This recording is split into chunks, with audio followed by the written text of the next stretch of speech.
अक्सर देखा गया है कि हम अपने मन की बात किसी के भी सामने सहज रूप में रख देते हैं। ये आदत प्राय हानिकारक होती है।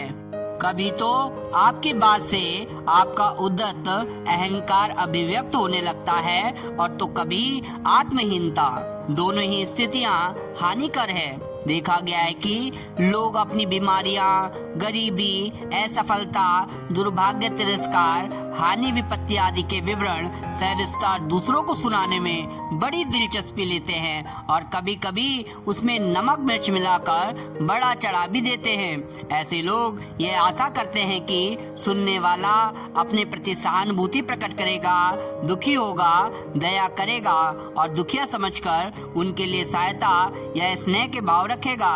परंतु ये आशा आमतौर से मिथ्या ही साबित होती है। इस दुनिया में ऐसा कायदा है कि जो सुखी, स्वस्थ, समृद्ध, संपन्न, सफल, सौभाग्यशाली तथा समर्थ होते हैं उन्हें ही दूसरों की सहानुभूति और सद्भावना प्राप्त होती है। सब कोई पहले अपने स्वार्थ को प्रधानता देते हैं, पीछे दूसरे की ओर देखते हैं। अब आगे की राम कहानी सुनकर सुनने वाला ये सोचता है कि भाई इस पे तो देवता का कोप है, पापों का फल भोग रहा है, आलसी है, अयोग्य है, ऐसे आदमी से तो दूर रहना ही भला। यदि इसके साथ रहेंगे तो किसी न किसी प्रकार से खींचना पड़ेगा और हानि उठानी पड़ेगी। ऐसे मित्रों को रखने से समाज में मेरी प्रतिष्ठा घटेगी। इन सब बातों को सोचता हुआ सुनने वाला उस वक्त शिष्टाचार की तरह चार शब्द भले ही कह दे या टूटी फूटी सहायता का टुकड़ा भले ही फेंक दे, पर मन ही मन वह खींचने लगता है, रूखापन, उदासीनता प्रकट करने लगता है। इस प्रकार वह आशा मिथ्या साबित होती है, जिससे प्रेरित होकर आदमी अपने कष्टों को दूसरों को सुनाता है। इसके लिए क्या किया जाए? आप जो भी कार्य करना प्रारंभ करें, जो भी काम करना स्टार्ट करें, उस पर मन को एकाग्र करने की आदत डालिए। आधे मन से प्रारंभ किया हुआ कार्य आधा अधूरा ही रह जाता है। मन की एकाग्रता से आपकी वाणी में चुंबकत्व उत्पन्न हो जाएगा और अपने समक्ष उपस्थित व्यक्ति से जब आप कोई बात कहेंगे तो उसका प्रभाव अभूतपूर्व होगा। अपनी असफलताओं और न्यूनताओं को समझे, वो अपनी कमियों को समझे, उन पर विचार भी करे, पर उनका रोना सबके सामने ना रोए। इस संबंध में बहुत सावधानी बरते।